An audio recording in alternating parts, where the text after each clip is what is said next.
Okay, recap what is carburization. Carburization, it is because of the high temperature, especially more than 800 something. There's a rule of thumb that is about carburization.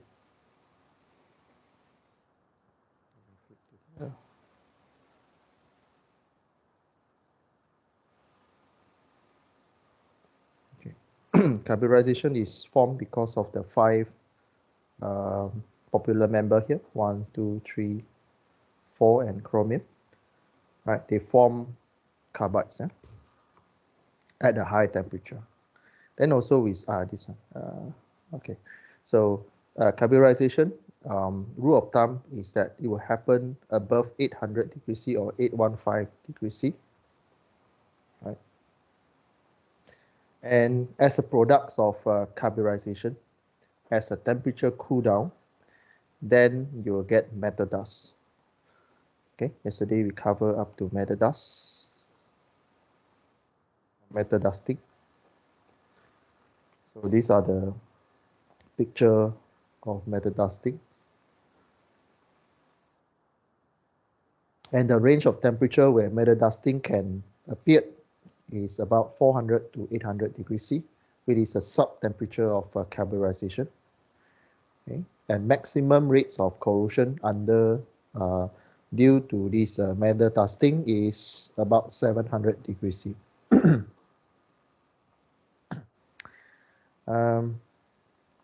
So metal dusting happen at this a bit lower than carburization temperature is because of CO and also hydrogen. Okay, CO and hydrogen. Today we learn something new, which is nitridation. Nitridation, the word itself, you know that it linked to nitrogen, right? N, nitrogen's molecule. So this kind of nitridation happen. You try to think where you can find nitrogen, right? So you try to think nitrogen, oxygen, hydrogen. So these are the three popular gases that found in corrosion chapter. So if under nitration, it's under nitrogen. So you think of nitrogen, how nitrogen mix with other gases. So when nitrogen mix with hydrogen, it forms ammonia. All right. So when you have ammonia environment, then nitration are going to happen, right? Nitridation going to happen, especially carbon steels, low alloy, and standard steels.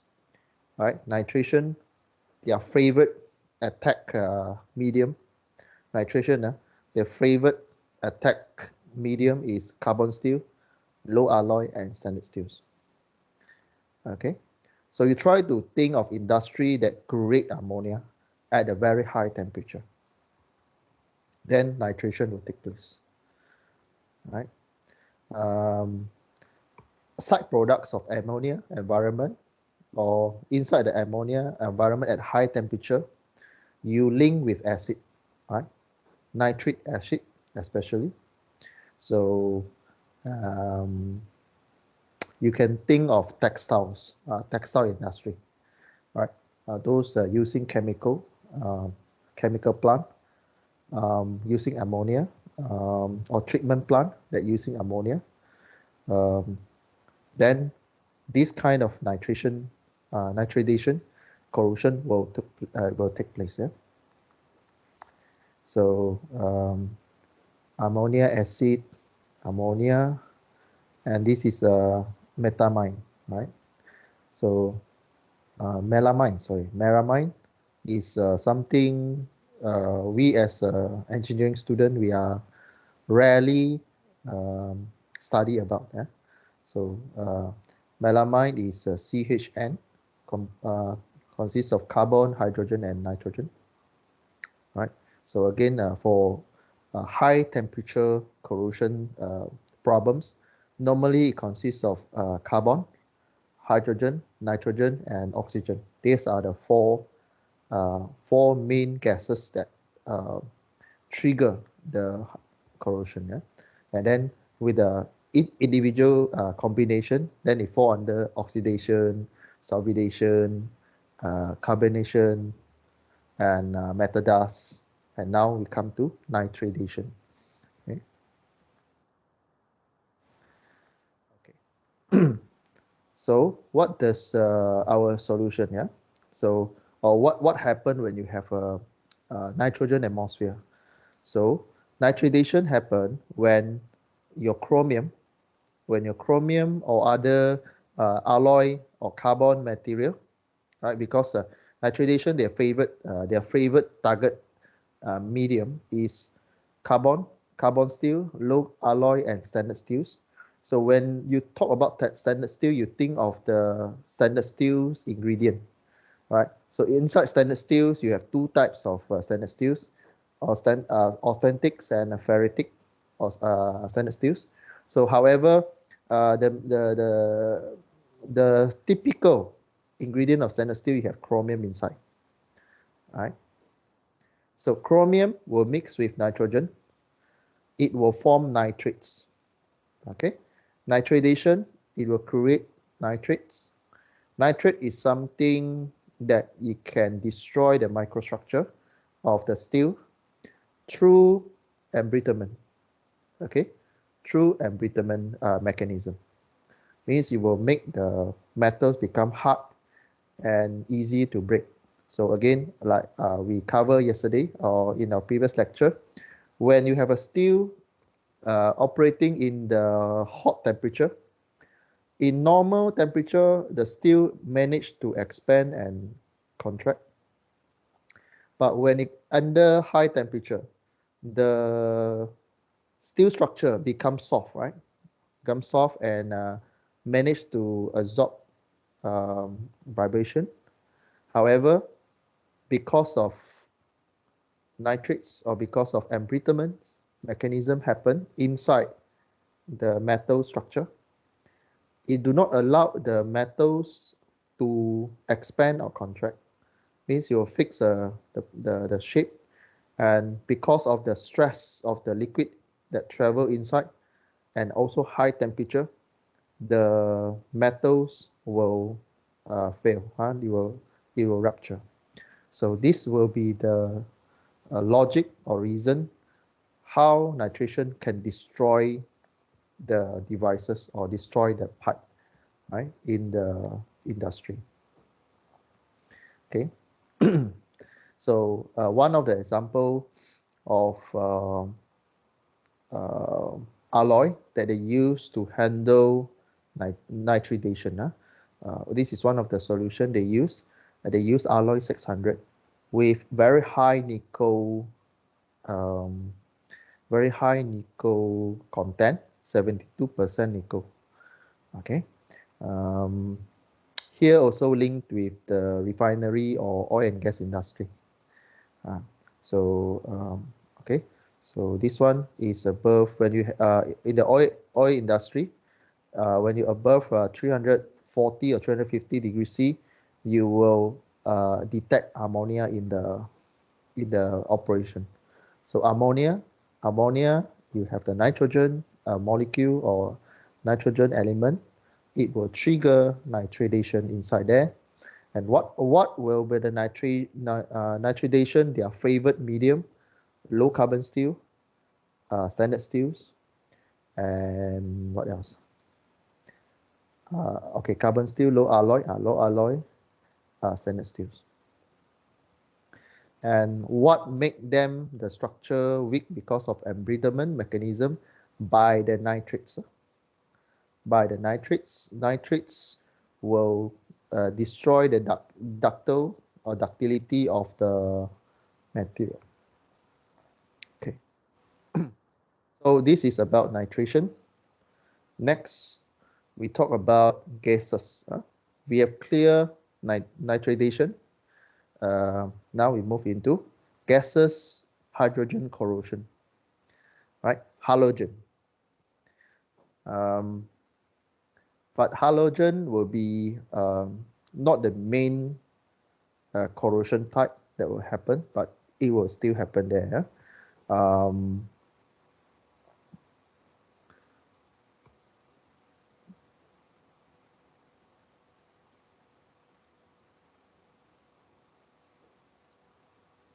Okay, so the reason here, the halogen corrosion was covered in the high temperature corrosion problems in practical cases.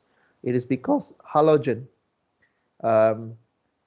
one of the major problems when you have halogen inside your operation, it will form a volatile, means it's a very extreme, not extreme, but very medium that can trigger the corrosion rates faster and faster, right? So this is one of the area when you talk about halogen. So there's a table given here with this chloride vapor pressure at a certain atmosphere, certain pressure, yeah, and boiling point. So these are all the chlorides. Okay, chlorides is fall under halogen category. So you have a different type of chlorides here, right? Ferrum, copper, titanium, and so on. Okay, so this table will tell you what is the property of chloride at their vapor pressure. At vapor pressure 10 power negative 4. You see the melting temperature. Those both that 600 we can say still very normal in a high temperature corrosion, but you can see something like this one, negative 95 Celsius melting point. This one, chromium oxide, CrO2Cl2. So this one, melting point is negative temperature. Meaning, if this products was how this type of chloride appeared in the system, it will straight away melt and mix with other products. So these are the sensitive products here. Okay, titanium chlorides, negative 29. Those more than 1,000, we can say consider safe lah, because normally in high temperature corrosion we won't go more than 1,000. But more than 1,000, your metals will melt already. It's near to your melting temperature, right? If you go to alloy, more than 1,000 Celsius, as you learn in your material classes, more than 1,000 Celsius for metals, we're going to chain phase into embrittlements. Embrittlement will happen in the metals, right? Temperature, all right. So these are two extra information for you guys. Important, you look at the melting point. Okay, so here one of the example of halogen is called chloride, right? Chloride. So one of the, if you link chloride with the detergent that you use to clean your washroom, to clean your house, they contain chlorides. Okay? So those factory that produce all these detergent, they will have this risk for gaseous halogen corrosion in their production plant. Okay? So I like those very low melting points. This is another list, continue from the previous table. Right, there's a long list of chlorides in the industry. So you can see there are lots of chlorides products or halogens in the production. So you see those below 300 degrees C. I highlight for you. Okay, so let's look at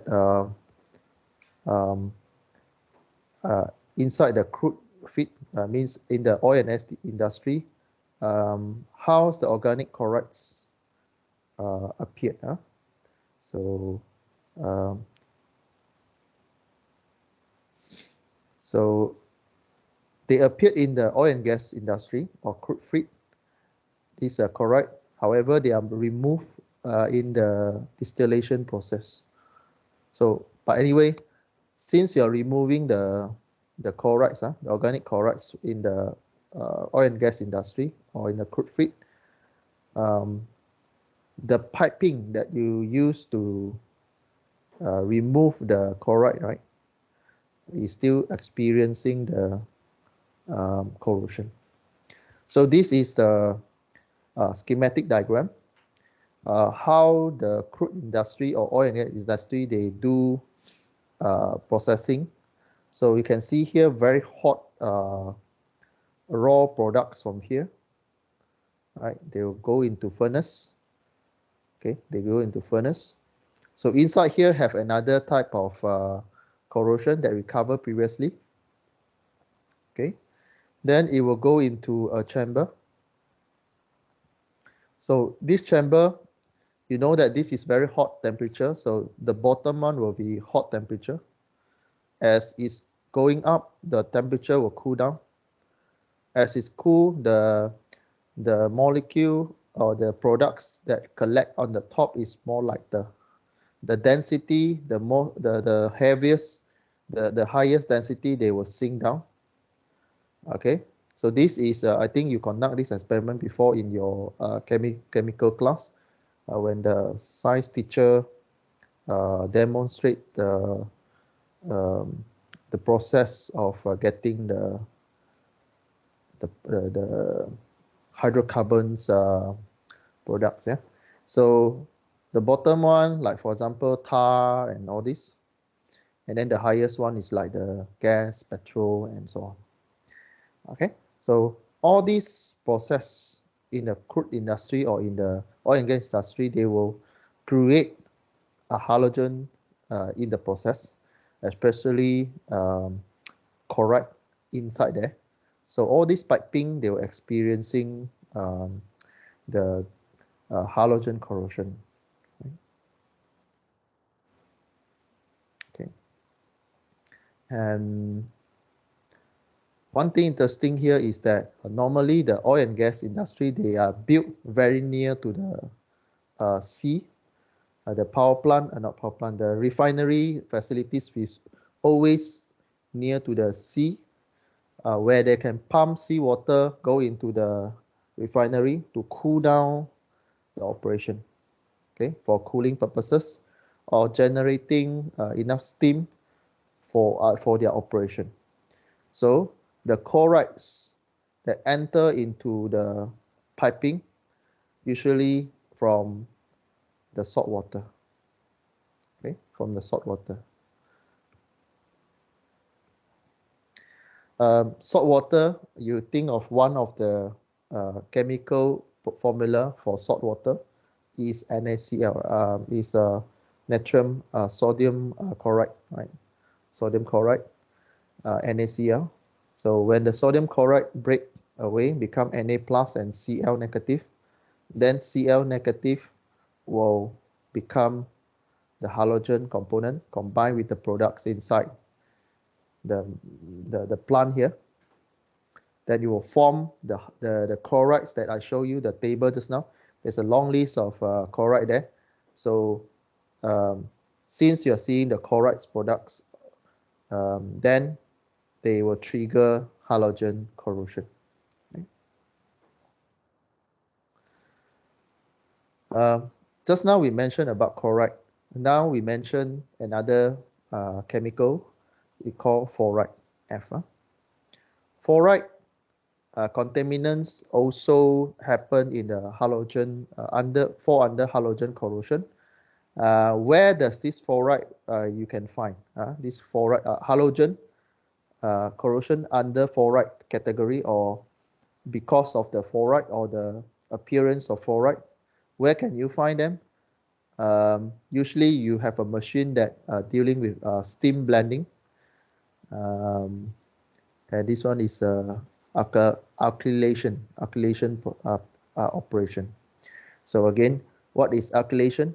Alkylation, this technical word is specifically used in oil and gas industry.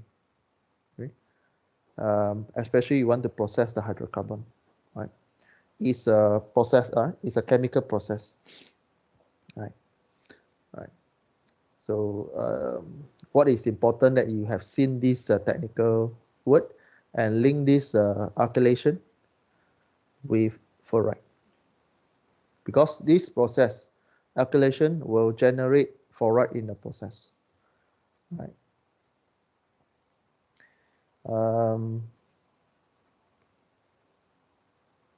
Yeah, another one you can read over here lah. Okay, so we have covered two types of halogen. One is chloride, one is fluoride.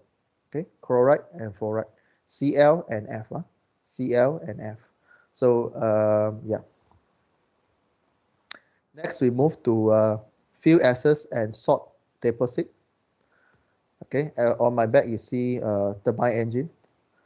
You're seeing a turbine engine here. So fuel acids and salt deposit normally happen in the high temperature engine, like for example, the turbine engine that you see here, either in the aircraft or inside those mechanisms that use turbine.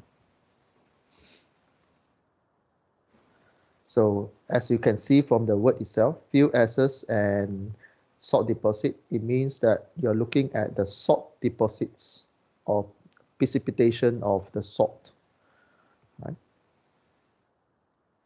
All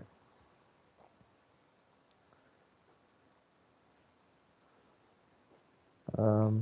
So the salt itself, or the acids, right? Salt and acids, because they are the solid form on the surface, so they can have a chemical reaction with the metal surfaces, and then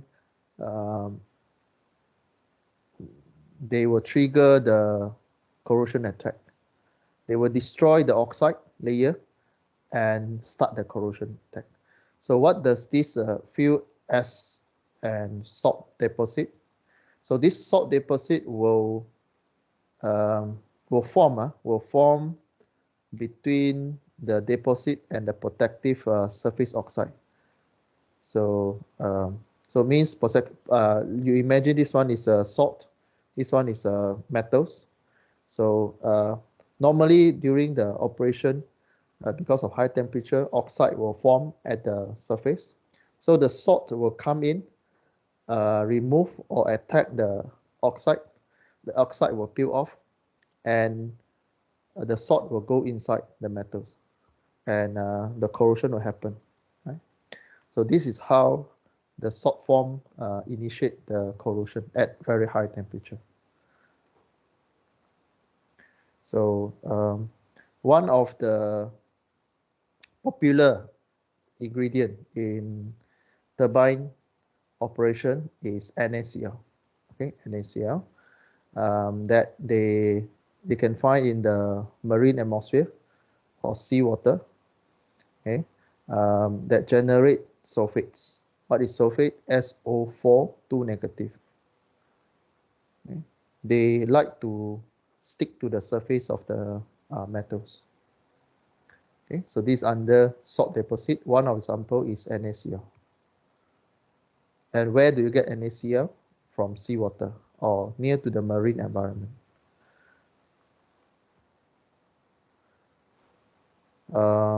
Sodium sulfate is another salt deposit that can find under high temperature corrosion. Another one is cobalt and chromium. So these are the two elements they use to soft attack from salt and fuel acids deposit. So those material that use cobalt and chromium, they can soft any corrosion attack from these two guys, right? Fuel acids and salt deposit. Okay, so remember, cobalt and chromium is a solution for fuel access and salt deposit. Okay. So basically, if you do revision throughout this this module, there are a few popular names of element they use to handle high temperature corrosion. Chromium is the most popular one. Nickel, cobalt, titanium, aluminium, and so on. Yeah.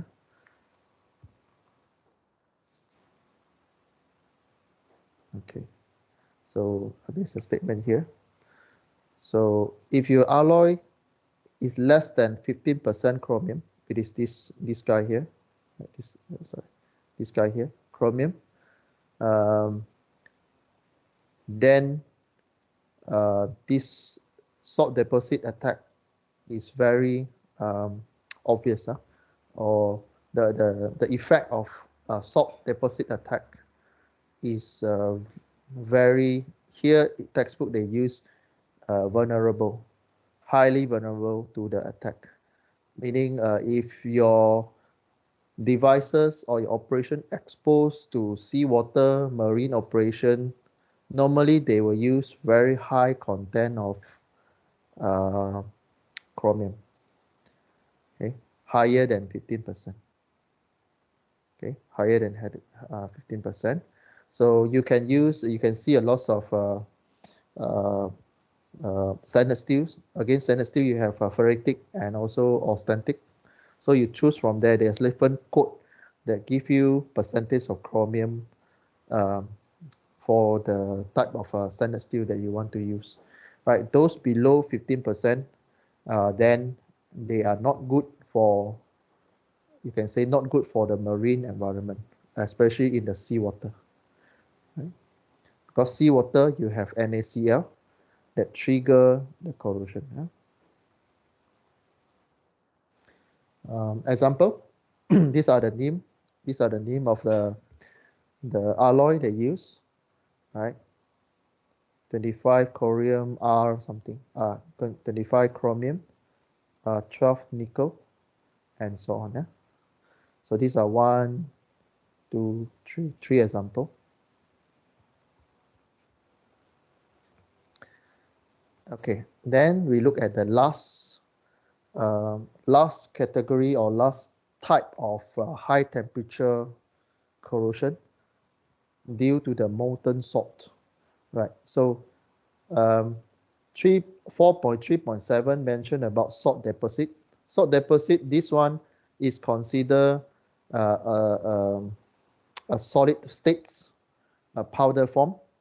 However, when it comes to if you elevate the temperature or the operation is more than the melting temperature in the table that I show you,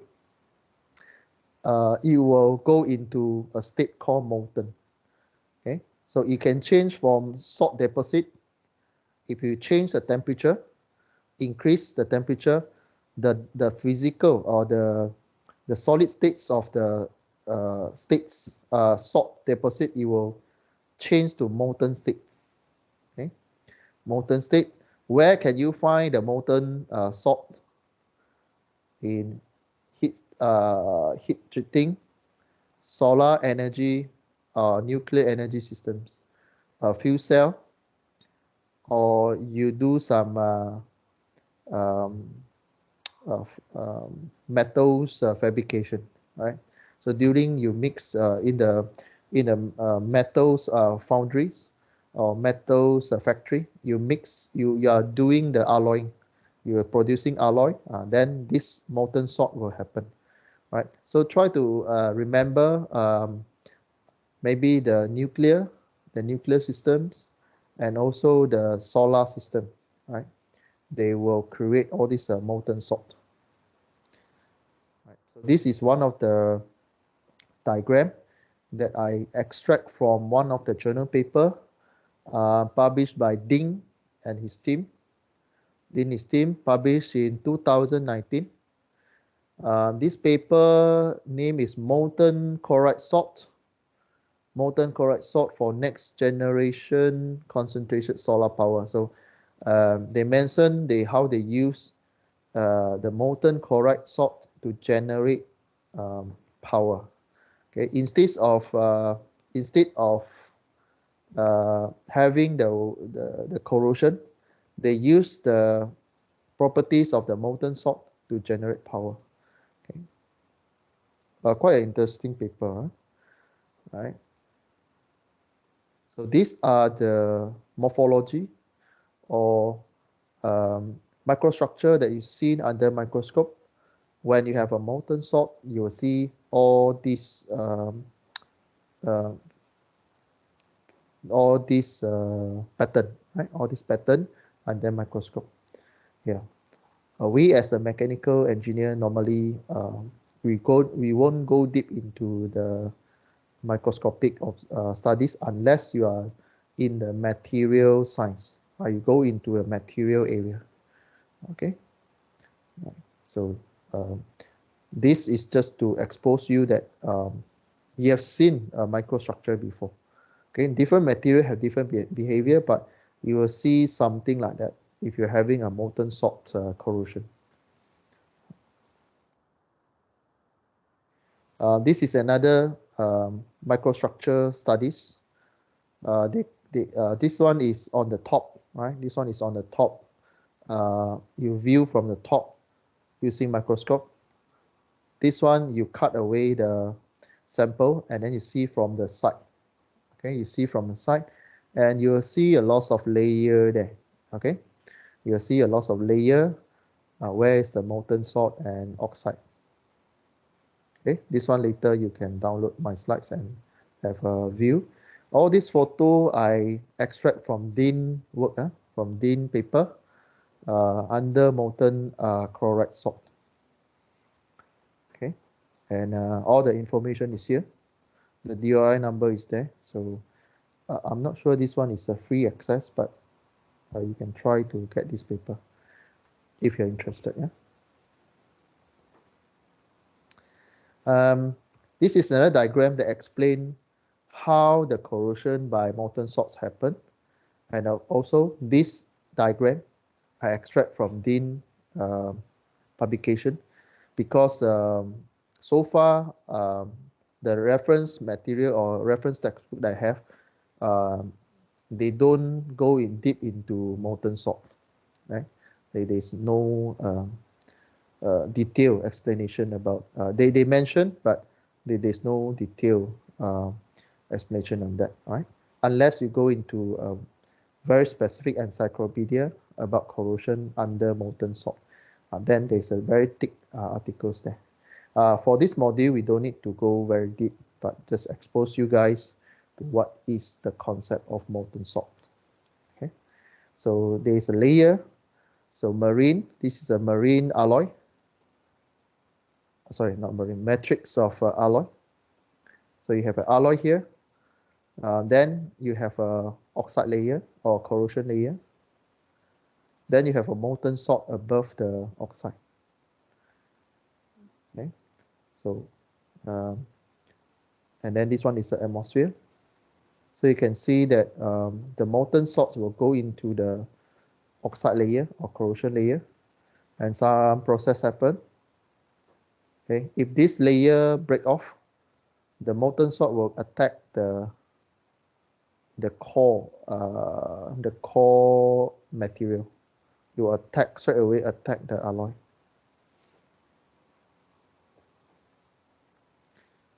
Okay, so this is one more photo that I extract from Dean publication just now.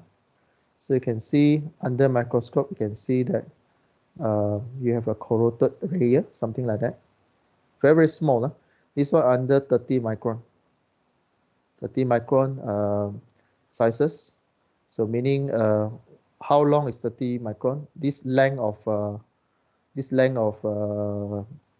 line here is 30 micron. Here to here is 30 micron. So you measure, you use this line to measure, right? How big is the corrosion layer? Huh? So this is a very, very thin layer. I think it's almost half of this line. So it's about 15 micron. Okay, the corroded layer here is about 15 micron. And ding label for us that this is the maximum corrosion depth. And on the top is the molten salt. Okay. A few factors that that can trigger the corrosion because of the molten salt. So I give you all. Okay. So you have 1, 2, 3, 4, 5. One is because of your protective, because of the protective oxide layer, they are not stable. Okay, they are not stable. The molten salt, because molten salt is from solid states to liquid states, they can make the protective oxide layer become unstable, meaning um, they make them either melt away or turn into fuel access corrosion. Okay. Then another one is high temperature. You have a molten salt because this one molten salt, it come from the previous section that you come from the solid salt, the solid this one, the solid salt just now. They become because of high temperature, then it become molten. And one property of a molten salt, because they are good solvent, they can dissolve uh, the chemical products that they come contact with. So they will prevent the oxide from happen because they will eat away the contact surface here, and then the product will go inside the molten salts again. Some of it is because of the chemical reaction, and some because of the metal ion inside the molten salt. Okay.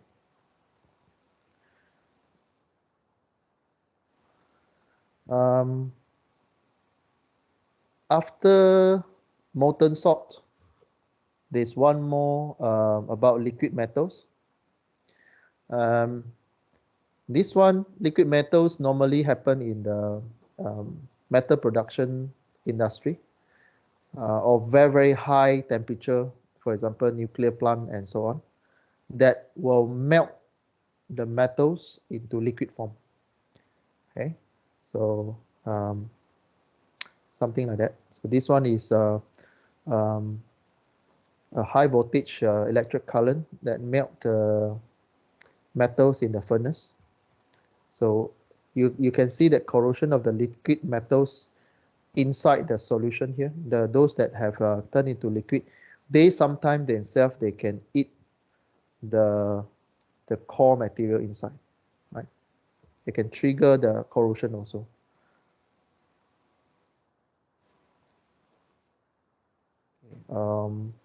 Some example, molten steels. For example, lithium. Lithium, if you have lithium inside this liquid metal here, then it will encourage the corrosion to act further. Okay, lithium. Let me expose to all. So under liquid metals corrosion, at very high temperature, they use dissolution mechanism, and all this you can read from here. Okay. Important that is there's a dissolution mechanism under liquid metals.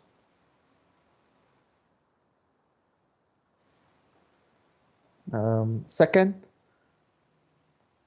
under second mechanism under liquid metals is a reaction because of the impurity.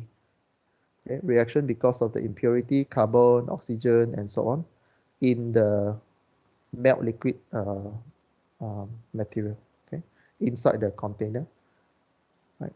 So one is because maybe you have lithium, lithium just now, and or another one you have a impurity, for example, carbon, oxygen inside there. Right. So you learn about this one in your material class. What is impurity? So meaning you have two types of impurity or defects, right? In your material, you learn about defects. So impurity, you have two. One is interstitial. One is the interstitial is this one. One is the substitution, right? Interstitial and substitutional.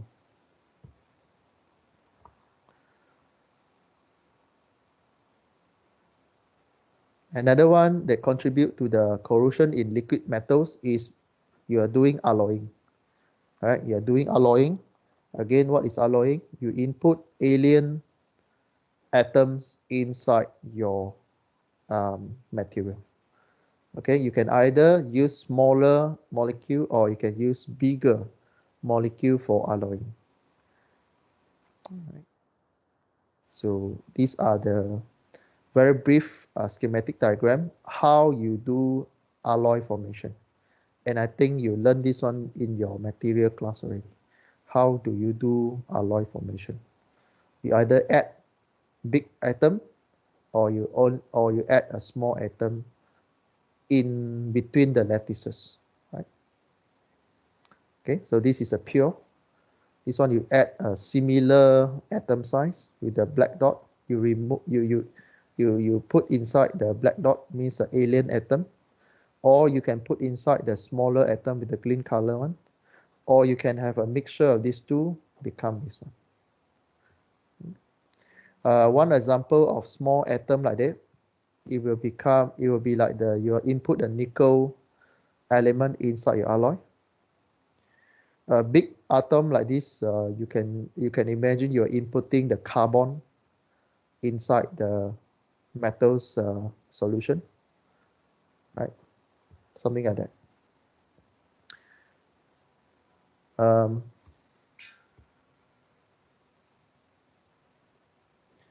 So one of the solution to prevent corrosion in the liquid metals, they add aluminium. They add aluminium to the lithium.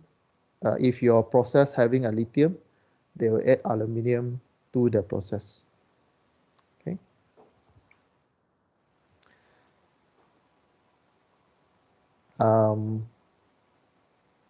One interesting point here about liquid metals is that the liquid metals sometimes they can attack ceramic container that through reduction reaction. Let me see. Okay. So what does this liquid metal can do? They will attack ceramic. So we are not going detail into how the reduction reaction happen. But if you work in the metals production later, or when you go work into a nuclear power plant later on, just be careful on the container they use around the hot sources. Those liquid metal they can attack ceramic, meaning they can destroy the ceramic structure and the container will break down. Okay. So all this you can read. The last information about this chapter is about is there any software that we can use to do analysis, right? So I've looked through the internet. So actually there is a software to make full use of the corrosion data. One website that I found is WebCorp Corrosion Clinics. Inside there, they have lots of corrosion analysis tools inside there. Quite a lot. So if you're interested, you can go to this link and click and try to find out. But most of the product here you need to pay. Right, you need to pay. Why you need to pay? Because of the data, the value of the data that they put inside the simulation or modeling software. Okay, but what is important here is that you know there is a tools to help you to do analysis or do prediction of the corrosion condition. If you work in the big company like oil and gas, the company itself have their own software to do prediction and also to model the corrosion status. Okay, so these are the information for you. All right, so with this we conclude chapter 4. Let me end the recording.